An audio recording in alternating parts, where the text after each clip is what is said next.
Hi, listener. In this video, we're going to listen to some real horror stories from a few Reddit articles that I've linked to in the comments. Feel free to contact me in the comments to share your horror stories. And of course, don't forget to like and subscribe for more horror stories.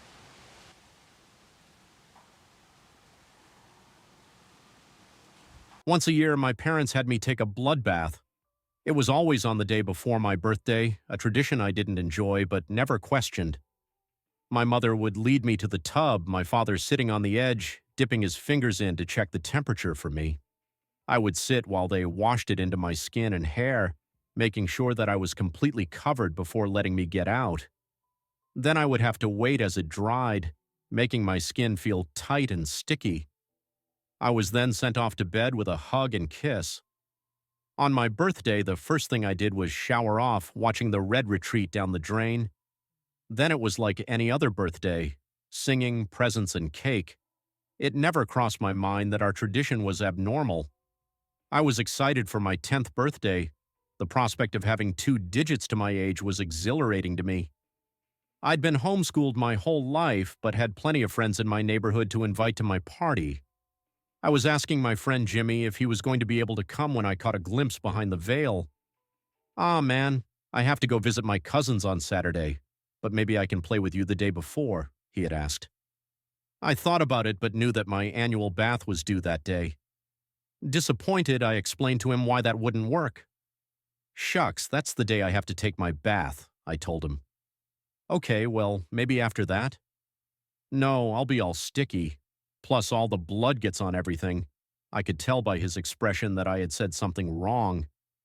He went running his mouth to everyone, calling me a vampire and upsetting both of our parents, albeit for different reasons. That night I had the first discussion about the bloodbaths with my father. He sat me on the couch and got real serious. "Now, Ben, today will be the last time you ever talk about the baths you have to take," he stated sternly. He went on to explain that not everything we did was considered normal, and that by keeping it to myself I was doing us all a favor. After that discussion, I became more curious. It was intriguing to me that not everybody had to take these baths. As I aged into a teen, I started doing what all boys do. I rebelled, and hard. Since I didn't go to school, I tried even harder to fit in when I was around my friends. I smoked, I vandalized, I stole alcohol from my parents. Some of it could be attributed to peer pressure, but a lot of it was my own choices. I wanted a reputation, wanted to be revered as some sort of anarchist. So I kept pushing boundaries, creating a large wedge between my parents and myself.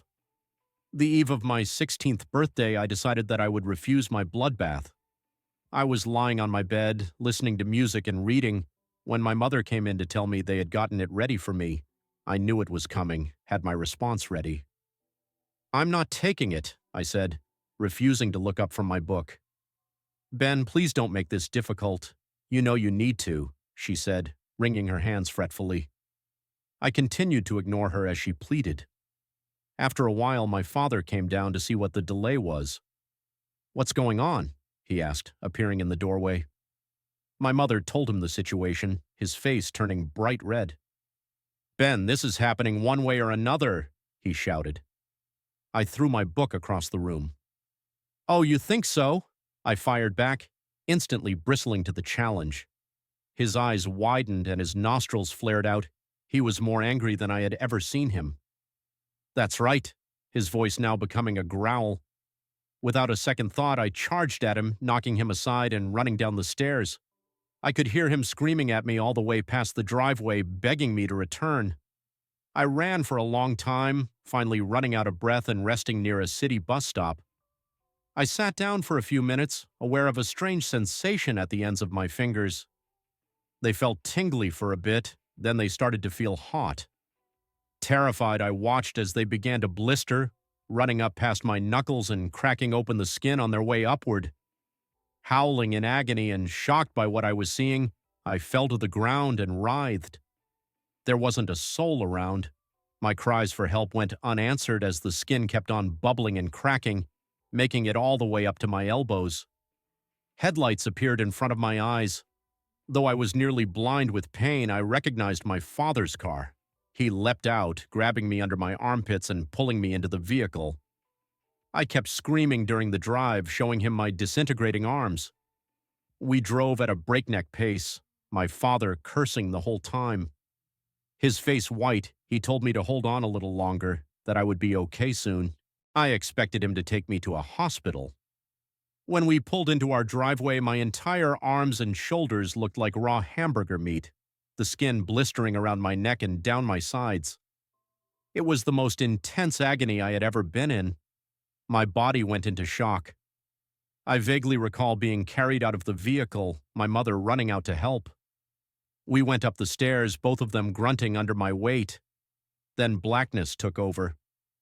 Voices around me, swirling distortedly, started to come back into focus. Gradually, the sensation of pain seemed to lighten. My arms were no longer on fire. He was this close, this fucking close, my father was saying, sounding like he was going to break into sobs. My mother hushed him, telling him he had done a great job, that he had saved me again. I could now feel that I was in a familiar substance, warm, inviting, soothing to my blistered skin. The bloodbath. When they noticed I was awake, they both broke down, telling me how worried they had been, how they could never live without me, that I was their entire world. Their hysterics got me going as well, realizing how awful I had been to them over the last year. They both held onto my hands as I let the blood saturate and heal my mangled skin. The next year I had learned my lesson. My father prepped the tub for me, giving me a half smile as I thanked him after he told me it was ready. I never asked why I had to take them. I never asked where the blood came from. It just seemed like something that we all knew was better off left alone, which brings me to this year.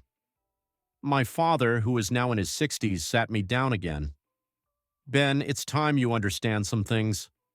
He went on to explain that late in my mother's pregnancy with me, she started having complications. She was on bed rest for a while, barely able to move. She delivered me 2 weeks before her due date, slightly underweight, but very sickly. He explained that he could do little for me but watch as doctors and nurses did their best to keep me alive throughout the next months. I felt helpless. I begged to trade places with you and take the suffering you were going through from you, he told me, reaching forward and taking my hands. There was this man, I had seen him at the hospital often. He saw what we were going through, our family, and he offered me something. Told me he knew a way to help keep you alive. I didn't want to hear it. I told him to leave me alone, but he persisted, claimed he was an angel of sorts. As you got sicker and sicker, closer to death's door, he kept telling me he could help. I shook my head. This was a lot to take in, all new information to me. My father continued, tears spilling from his eyes as he went on. Ben, I was desperate. I loved you so much I couldn't lose you. I gave in, asked him to help. I begged, told him whatever he had to do it. He smiled at me, told me he would save you. And just like that, you started to get better. I was shocked, the doctors even more so. We went home, you were healthy, it was a miracle. He wiped his eyes, leaned backward, trying to gather his thoughts, then looked at me. It was just before your first birthday when I saw the man again. It seemed like he had come out of thin air. He said the only way for you to stay alive was to give you your baths each year. I didn't believe him at first, but then we saw what was happening to you, to your skin. It was just like what happened when you were turning 16, only then it was much slower, he spoke shakily. So I did what I had to do. I spilled the blood. I filled the tub, and I have done it each year since. I'm sorry, son. I wish things had gone differently, he finished. I leaned forward and embraced him, having no words for the situation. We stayed like that for a while. Eventually, he broke it off, facing me again. Ben, there's something else. You know that I'm getting older. The time will come, maybe sooner than we think, that I won't be around anymore. He bit his lip, holding in his emotion.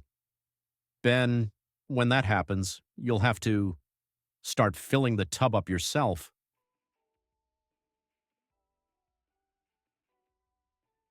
This story is not a piece of fiction. It's absolutely real. Real as the trees, rivers, me, you. Perhaps That's what makes it more terrifying. I will change all the names in this story to protect the confidentiality of my past. This story is not a piece of fiction.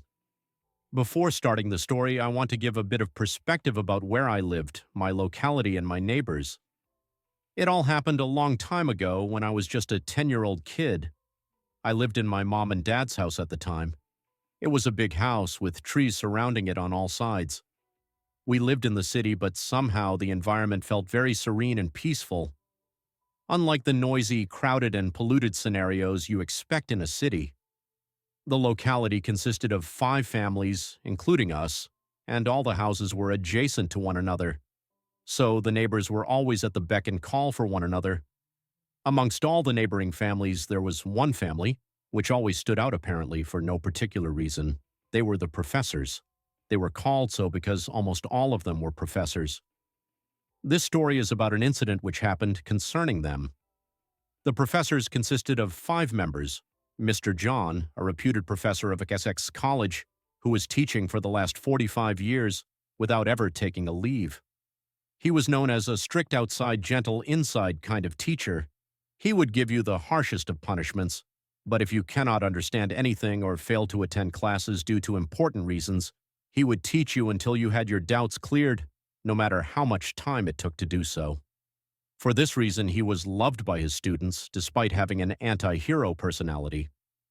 Next was his wife, Mrs. Jessica, also a professor of XXX College.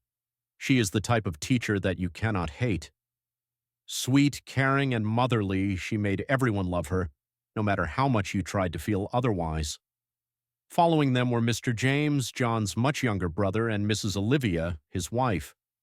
Both were professors at different private colleges. Both seemed really nice and simple, particularly James, whom I don't think I've ever seen not smiling. No matter who the person is, whether a colleague or the trash collector, James addressed everyone with that calm and gleeful smile.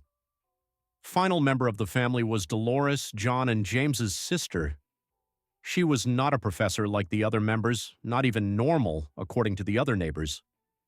She suffered from mental problems since she was a teenager, having diagnosed with severe schizophrenia, which resulted from the trauma of her mother passing away when she was 14. Every night, the neighbors, including me, could hear her loud grunts, moans, and cries, which ultimately stopped after 15 minutes or so. The family at first stood out because of Dolores herself. Many neighbors believed that Dolores was not mentally retarded but was actually possessed, that every night it took a cleansing to calm her down, and that her grunts, moans, and cries are actually the demon speaking, not Dolores. However, the validity of these claims are up for question. Now that you guys have gained a little perspective, let me start the story. It all started when suddenly I woke up from my sleep at the middle of the night. I don't remember if it was because of a nightmare or not, but I remember that I was sweating and panting heavily. It was a dark, cold December night, but somehow it was not stagnant and silent, as one would expect such a night to be. I could hear mumblings and mutterings of multiple people outside on the street, which was strange considering how late it was. Me, being a kid then, got scared and anxious of this whole ordeal and decided to go to my parents and tell them about this entire situation. But much to my surprise, they were nowhere to be found. Scared, tensed, and thinking about terrible outcomes, I began crying loudly and running all throughout the house, looking for my missing parents, when I, by chance, found out that the main door was not locked.